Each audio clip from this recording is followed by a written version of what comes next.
Hello, hello, hello. Welcome, welcome, welcome to Radio Free Wall Street. You are here. This is our 5 o'clock everyday New York time live on the World Wide Web streaming videocast. And today we want to talk to you about another subject where we want you to get there first. You know, we have broken many stories through the years. We kind of warned about this Trump situation, you might know, early on when we saw it happen after the election. We mentioned about the stormy cover-up very early on, and we talked about many important subjects like the fracking revolution. Now we've got an even more important subject to talk about, and this is one that is an international social change, and that is the robots that are coming to town. And it is something that people want to say, well, by 20 years, robots will be there. No. Robots are here now. I was recently at a hotel, and they never have enough pillows, so I like to sleep on a couple pillows, and I always like to put the air conditioning on high and sleep on a couple blankets. So I got the automated room service, and it was not a person that answered. It was voice recognition, and I told him I wanted a couple pillows and a couple blankets, and within 5 minutes, a robot tub appeared at my door, rang the bell via a Wi-Fi radio link. The tub opened up, and there was my pillows and my blankets. Okay, it was kind of also some bottled water, and it was amazing. It was amazing. In a summer at our place, we have delivered pizza and food to we have a little place inside town, not on the farm, and we were there while the farm was getting the mud cleaned out from bad rainstorms, and we had this food place. And we had this little tub that was coming up that was beeping at the door. It had a hot section, a cold section, and there was our food delivery. Now, I can tell you that billions of dollars per company by the biggest automobile companies in the world are rushing for the autonomous driving automobile. That is an idea that's going to be here in the next couple of years, and it basically changes car ownership, how people view automobiles. It changes public transportation. I can tell you that many airports in the world now have those trams that take you out to the part of the runway where your plane is are becoming automatic. And this is not the big deal. The big deal is that many casual labor jobs, that is the entry point for millions of workers. How much training does it take to do assembly line repetitive work? Well, I can tell you not a lot. How much work does it take to learn how to scrub a toilet, make a bed? Not a lot, although the hotels want to make a big deal out of the 35-point check system. Is bullshit. What does it take to vacuum a carpet, wash a window? What does it take to wash a car? Take your order at a restaurant, a kiosk, and deliver your food. How about checking you out by computer at the grocery store? So you are going to see an enormous erosion in jobs starting now. And let me tell you one of the deep, dark secrets. Business is really scared to death of Donald Trump. You know, he's like a McCarthy kind of figure, and you just don't want to call him out. So you're going to have to tell him how you're going to keep your factory in America, and you're going to have to bring your factory home because you want to make America great again. That's all true. They really have to toe that line. But what they're not telling you is that there is a huge investment as we speak in robotics in the workplace. McDonald's has a huge test pilot program for a kiosk ordering system and a computer delivery in store. You know about the computerized checkout lanes, right? You've seen all that. There's a huge move on the way to remove people from the warehouses.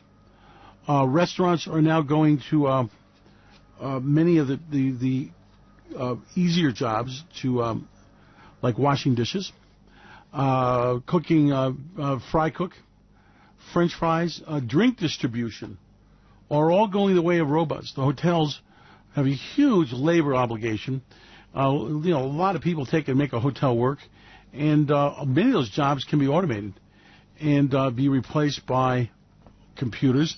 And in surveys, they found the acceptance is very, very high.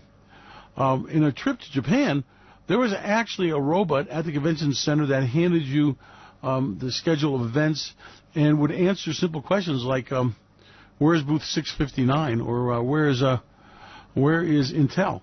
And they've done a lot of demonstrations that are getting to the point where it's really working. I've got a friend of mine that does fulfillment centers, and he does them for large corporations. And he was among the ones that took the business outside, offshored it. And now he's in a huge project with a huge investment that they're automating it, where it's all computer, all voice recognition. You ask a question, the algorithm answers you. If you've been using these applications, at first it was kind of ridiculous, and now they're everywhere. I'm using voice recognition in a lot of sites I go to, and Siri is another example of that technology. Well, it's here. Every time you've got a Siri type situation, every time you got a robot bringing a towel, every time you call and it's an automated computer that you're speaking with that's fulfilling your obligation, be if you're checking on your account balance, or you want to make a mortgage application, or do your car insurance, those are people being displaced. Now, it's moving up the food chain. In other words, I think we've had the robot cleaner for the swimming pool for 30 years, the one that just kind of goes back and forth and just sucks up the gunk on the bottom. Well, now we've got the lawn trimmer cutting the grass. We're now at the point of where we're getting robotics in the house that clean the floors, vacuum the place. It's growing and growing and growing, but the deal is that it's now entering another phase. And this phase is where it's a direct replacement for people in the workforce. Drivers of trucks, cars, taxis, delivery vehicles. Warehouse men. One of the biggest expenses, one of the big things that companies are trying to beat the cost out is the pickers, the people that go down the shelves of those warehouses and get that part. I saw a demonstration of an actual warehouse for a Caterpillar, and there were no people in it. And the dealers were putting in the orders by computer. The robot was picking the parts off the shelf for that specific order, packing it, boxing it, and delivering it to the back of the loading dock, okay? So this is moving very quickly. Now the next step is the robots will be putting them into the truck, and the truck will be driving the parts out, making deliveries. We're at that cuspus. Not 10 years, not 5 years. Now, robot automation is going to start replacing a huge amount of people. Now, if I've got to convince you that, then the next part of this is kind of a useless conversation for you. But if you're there and you understand it, robots painting houses, robots shingling roofs, robots. I saw a demonstration of robots that were doing cementing walls, okay, and had a hopper, and the cement was on the top, and the robot worked from the bottom up and did a beautiful job plastering the wall. It was incredible, and it was perfect, and fast. It was unbelievably fast. I've seen demonstrations of on video of a robot doing laying cement blocks and laying bricks and scoring the bricks perfectly. So we're there. We got robots that are identifying parts. Robotic assembly lines are there. Robotic surgery, robotic nurses, robotic hospitalization, where the people, if you've been in a hospital, they got people just go around taking people's temperatures, taking blood pressure. They've got people delivering pills, and now that all is going to be automated, much safer, much faster, germ-free, I might also add. So we're moving into this world. Now that you understand that part of it, understand that, repetitive jobs, be it in a restaurant or in a factory or a tooling operation, will be replaced by robots that do it faster, that do it quicker, more efficiently, and much, much cheaper. Robot projection costs are in the 40, 50 cent to $2 or $3 an hour range. Okay, the highest price I've seen of robotic automation is $4 an hour, and you just can't hire anybody in America anywhere near that to do any kind of job. So we're moving into that area. The day of the window washers hanging on a scaffold are over. The days of food delivery by people is over. The days of many, many tasks that required people is over, and the automation is spreading violently. Why? Well, if you talk to any businessman, you understand the biggest aggravation is workers. That's the biggest liability. You got the problem they get hurt, workman's comp, somebody pinches the other one's ass, you got sick leave, vacation leave, maternity leave, personal days. It just gets to the point where you're just going to say, I can't do it anymore. You throw up your hands. Talk to any businessman, okay, and say, what's your biggest aggravation in your business? And he'll tell you your workers. And what's your biggest expense? Workers. And if I could remove the workers from my equation, my life would be a lot easier. I've talked to several bankers because we talk about their balance sheets and stuff like that, and I can tell you that their They're planning on closing branches, and what branches they will have open will not be people. There'll be kiosks where you actually make a mortgage application, you will deal with your banking, cash checks, make application for a car loan, all with robotics, all with artificial intelligence. You know, the day of the friendly banker that knows you from the Rotary Club and, you know, was at your daughter's wedding and making a loan decision is over with. It's all automated computer scoring. By the way, I don't think it's a move forward. I think it also stops a sharp banker. I know a couple of very sharp bankers that could spot entrepreneurs. And, you know, one said to me, I get a small customer and I help them grow, and then I got a big customer, a big banker friend of mine in the New Orleans area. And he was very big at innovating and incubating startups in the oil business, okay, and did a fantastic job in spotting these successful fracking companies, okay. So those days are gone. It's just going to be an algorithm of computer scoring. It's not going to be a fair system. It's not going to be an accurate system. Of course, we'll figure out how to take advantage of algo and make money, but here is the thrust of what you need to understand. Millions of people. I'm not talking about 5 million. I'm talking tens of millions, hundreds of millions, eventually billions of workers are about to be displaced around the world with mining robots, for example, ships sailing the seas.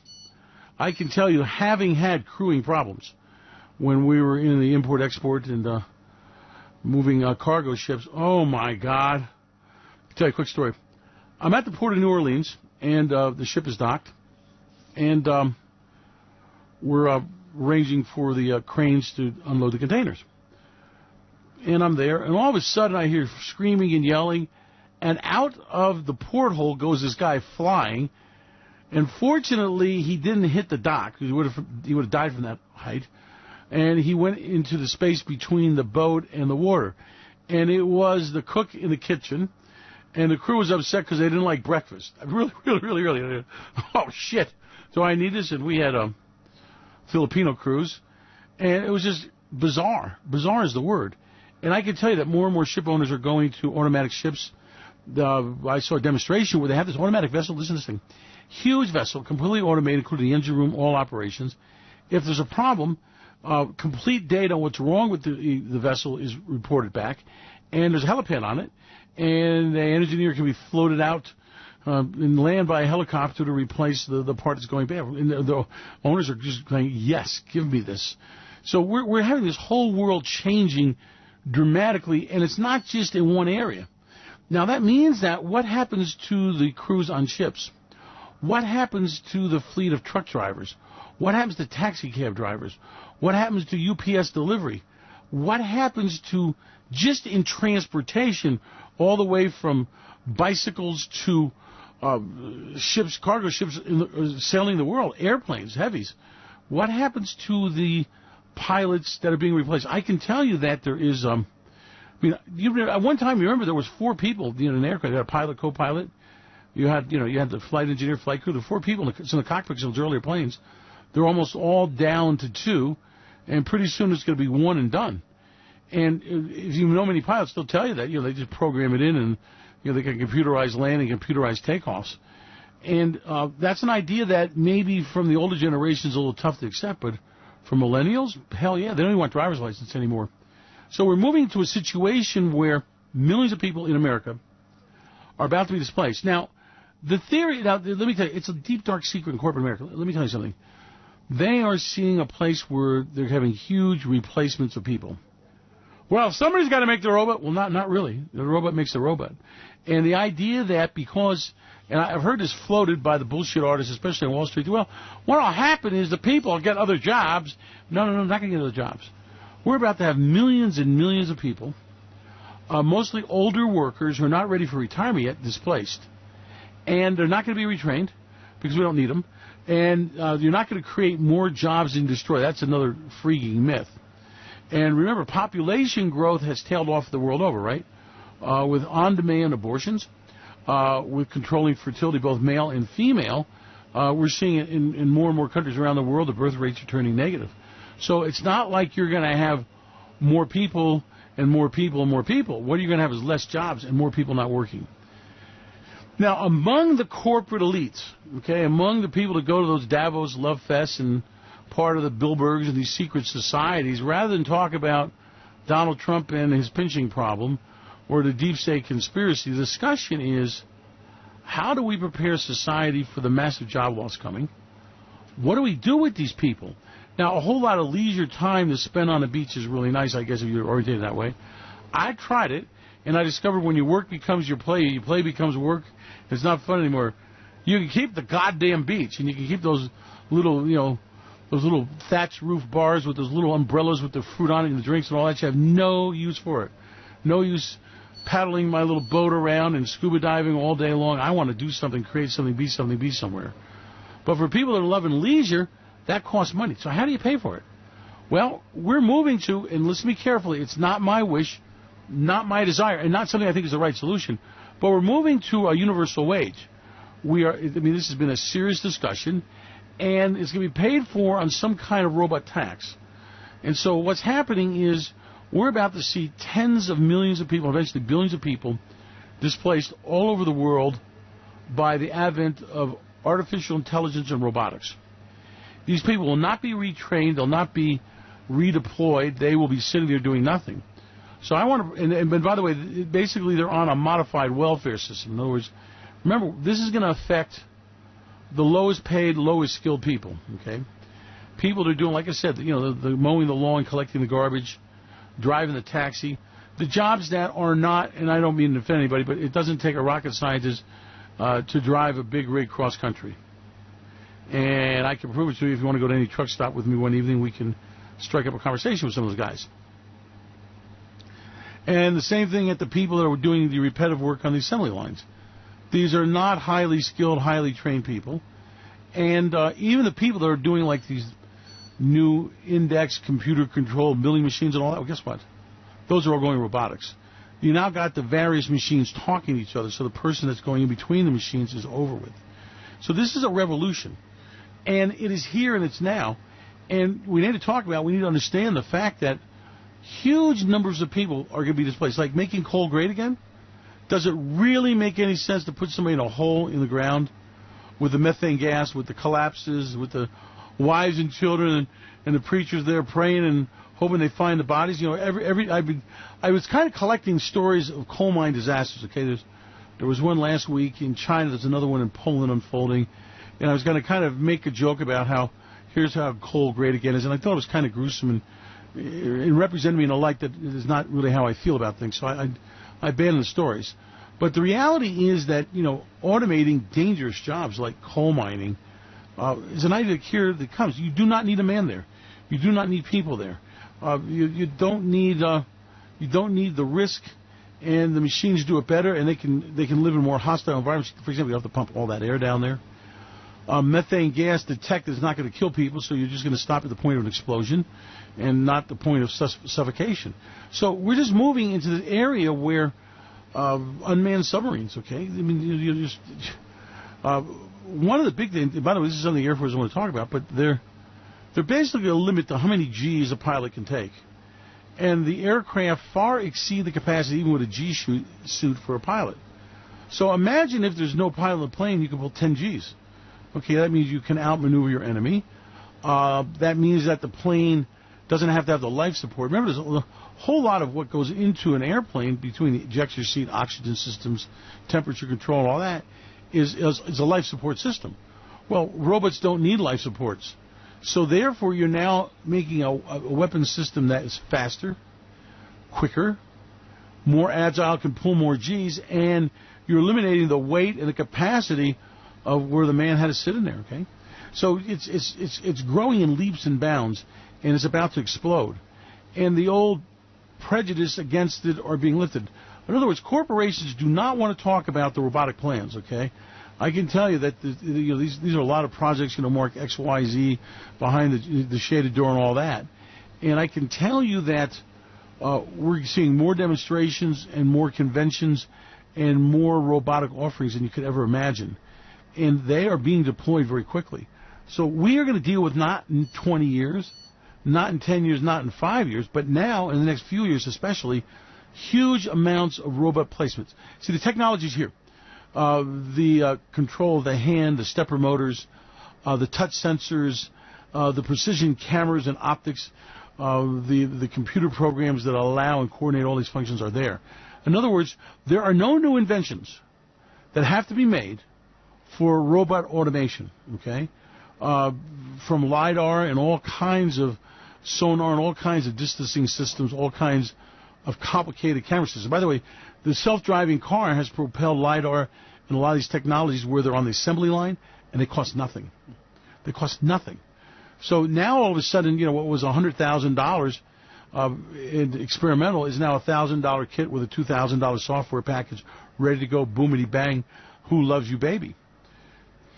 Now the world has to deal with what happens with all these people. And that is the danger of disruptive technology. Now, you've seen disruptive technology.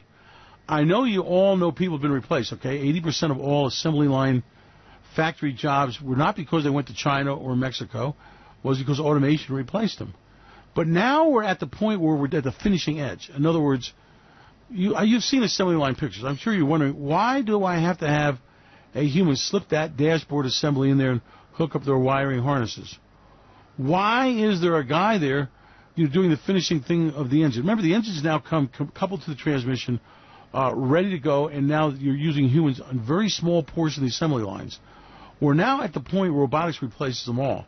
Now, it's a little bit of politics, and it's a little bit of preservation and a little bit of caution, but as the competition becomes more fierce, there's no choice. If America wants factories in America making things for Americans, red-blooded Americans, by the way, well, it's not going to be with, it's going to be with a red-blooded robot. I saw a demonstration video of an advanced surgery robot. Okay, and in this case, the operating theater was like thousands of miles away, and the surgeon was there manipulating the robot at the other end. Okay, and at the end of the thing, I got to talk to the guy, and he goes, pretty soon they're not going to need me here. He said the robots have much more precision, of the most skilled surgeon, and it's just a matter of getting people to accept it, I've heard many people say, well, I don't know if I want to fly in a plane without a pilot. And then I've said, hell, I don't know if I want to fly in a plane with a pilot who was high drunk last night, had a fight with his wife, decides Mohammed's name, he wants to crash us in the ocean where you can't find the damn thing, who has a heart attack, a bad day, no day, re-day. No. I trust the technology. And the movement forward is going to be an astonishing pace. All it takes is the one company to start cracking it and getting the autonomous car. All it takes is for people seeing cars drive at 100 miles an hour, 16 inches apart, with no mistakes, no errors. Okay, and we're coming to that. We don't have people who are going to be texting. We don't have people on the cell phone being distracted. We just don't have people who are high, drunk, weirded out, pigged out, screwed out, and want to die. Okay, so now all of a sudden you have a rule-based system.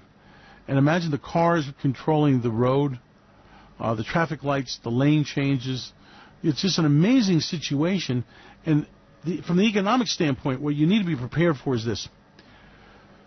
We're talking about jobs. And what no one wants to tell you is that with the tax laws, with the economic social pressure, the only way that the civilized world is going to stay as the pinnacle of producing things is to be able to compete with the slave labor market. I mean, you don't go to China because you like the scenery or the Shenzhen drug. You don't go to India because you like the curry to put in your factory.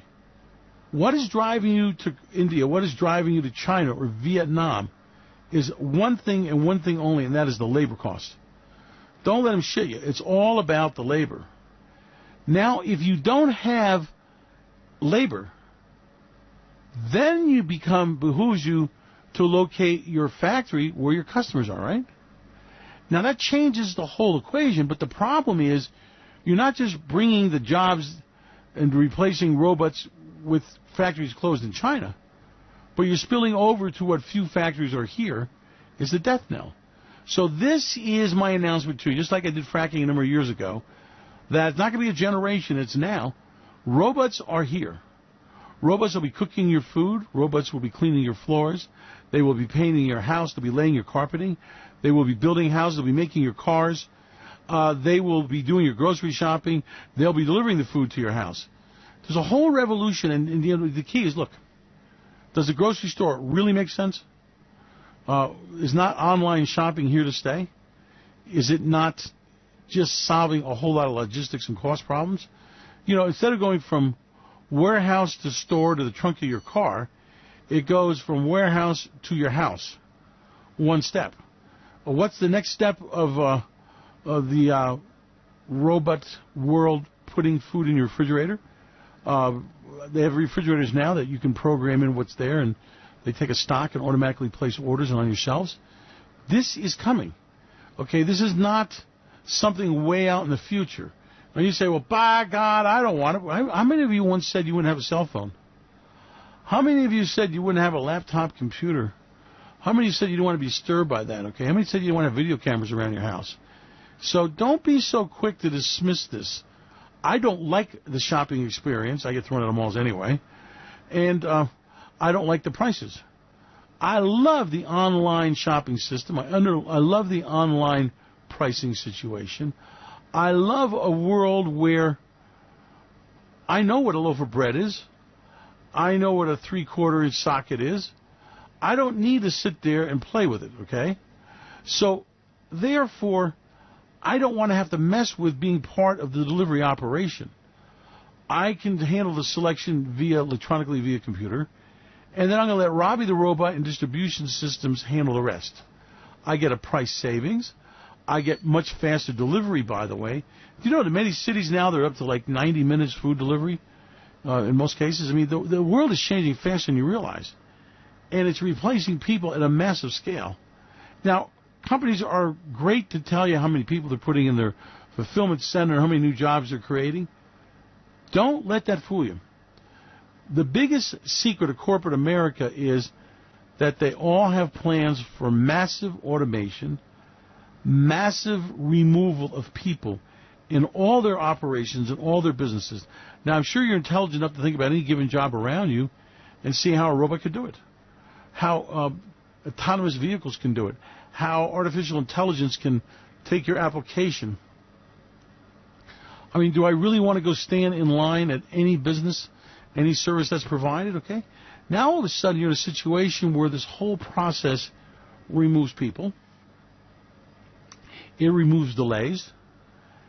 It removes impediments by the nature of how people are to the free flow of information, to the provision of services. Oh, my worker was sick today, right? I mean, if you've employed a large number of people, I can tell you that. What aggravation it is. What endless suffering on my part to make anything work. And the more I automate, the more happier I am. The more money I make, the more efficient I am. And that is the conclusion that all businesses are coming to. So this idea that, we love our workers, and because we got a big tax break, we're going to go ahead and pay bonuses. They didn't. We're going to give people raises. They didn't. We're going to employ more people. They aren't. And we're putting factories in place. They're not. What are they doing? They are deploying resources to the cheapest markets they can find. They are putting in factory automation and doing the engineering and the plans to completely eliminate people from as many jobs as possible now. And what you're going to have to deal with, and what the politicians aren't talking about, is, okay, now what the hell do you do with these people? What do you do with 10 million people a year displaced by robots as we start this thing? You're not going to retrain them. I'm telling you, you understand it. I mean, a lot of them don't even speak English. Are you going to retrain these people? A pig's ass. These are the people that flunked out of high school. These are the people that didn't want to go learn. They don't like books. Okay, well, you can go, this thing is, we need vocational skills. I was listening to this thing going about, we need welders. And I thought, the pig's ass you do. I can tell you that the pipeline welding machines and the robotics are far superior to any man. And, we're moving down that road in a quicker rate than anybody realizes. There are very few jobs you can envision that are blue collar that cannot be replaced by robots. But here's a newsflash for you. You're now moving up the white collar chain. Exactly what does that insurance salesperson do the computer doesn't do? What does the fulfillment center person do that a computer can't do? What does the nurse that takes your temperature your blood pressure and deliver your pills do that a robot can't do, and better, and faster, and more efficiently. How about the records department? So we're moving down a road where we're moving people out of the system. We're moving robotics, artificial intelligence, and computerization, including language skills. Well, you know, how many times do you talk to somebody on the phone? Do you know that odds are that a lot of times when you're talking to people on the phone, you're not talking to people? And it's, I can tell you, I know people who are involved in that business, and, you know, they just don't want to advertise the fact that it's a people's fulfillment center. So you were worried about somebody in Bangladesh or India, you know, doing your banking service call. Well, you don't have to worry about that anymore. It's a robot.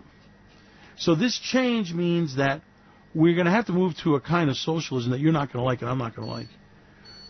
Basically, I'm sure you're hearing the discussions right now. They're floating the trial balloons, and that is a minimum pay for people. But the fact that you're born means that you're going to get so many dollars a year, whether you work or not.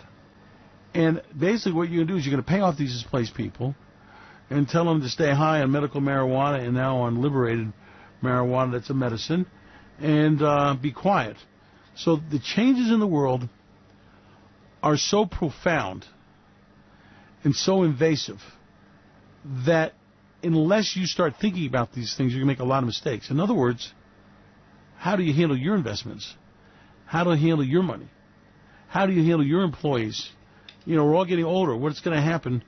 Do you want a maid cooking your food, or do you want a robot? How much health care, at-home health care to people could be provided by, you know, Molly, the robotic nurse? So think about this and understand that these profound changes have not been calculated into the economy. They have not been calculated into the financial markets. And these revolutionary changes are coming at a pace of blinding speed. And that means that there is huge, for us, financial opportunity. I'll be pointing them out to you in the future. In this displacement, you're going to have a huge amount of people that are going to have leisure time. And they're not going to be wealthy people, okay? Let's talk about some of this artificial intelligence and some of this 3D animation and the goggles and all that crap. What are you basically doing? Well, you're getting somebody to say, you know, you're never going to drive a Ferrari, but put on these goggles and get close. You are never going to scuba dive the Great Barrier Reef, but put on these goggles and you get close. And all of a sudden, we want to entertain them in a way to keep these people occupied, out of our hair, and not spend a lot of money on that, okay? I mean, what would a trip to the Grand Canyon cost as versus paying for your 3D real-life experience and your goggles of a Grand Canyon tour? Think about the money we made. In other words, small entertainment packages that can be delivered electronically to massive numbers of people who don't have a goddamn thing to do is going to be a huge marketplace. Helping companies integrate in the robotics and the artificial intelligence. Like I said, I know a very, very wealthy man who is basically providing computerized call services for major financial institutions. And I can tell you that among the banking scumbags, and I have to take a shower after I meet them, are all talking about how many branch offices they're closing, how many teller machines they're putting in, how many kiosks provide banking services. And think about it. You get rid of the building, you get rid of 20, 30 employees, you get rid of the desks, the phones, the air conditioning, just all there's a payroll, okay? It's all done by computers online. You're linking up to the bank's computer, and all the transactions are taking place there. All the applications for loans, all the scoring, all the credit. It's already online electronic. Now we just don't need people. Now let that go to like the insurance company. Let that go to medical care. Let that go to every interaction you have with people in your life, from the waitress at the restaurant to the checkout girl at the grocery store. And all of a sudden you're waking up and you're going, holy shit, that's a lot of people that are not going to be hired. That's a lot of jobs lost. And remember, you're not going to tell the masses, oh, you're losing your job, sucker. We ain't going to replace it. Robots are not going to create more jobs than they eliminate. That's bullshit. In fact, their ratio of eliminated jobs will be the greatest of anything, something like 40 to 1. Each robot deployed will end up replacing 40 people. As far as robot repairs, robot programming and all that, once you do the first few and you establish the protocols for a particular field, you're done. It's all the same. Okay, the robot breaks down, well, the automatic robot delivery vehicle comes, picks up the broken robot, puts the other one there, makes sure the software is right, takes it back, and to the automatic robot repair station they go, where robots repair robots. Robots build robots. We're going there. We're there. Like I said, there is no real big technology barriers to any of this, and that you need to clearly understand. So welcome to this brave new world. It's going to be a very unpleasant place, especially for people who are job people, especially people who are blue job or low-level white-collar jobs. If you get paid for what you do, a robot can do it. Now, if you're fortunate to get paid for what you think, you've still got a little time left.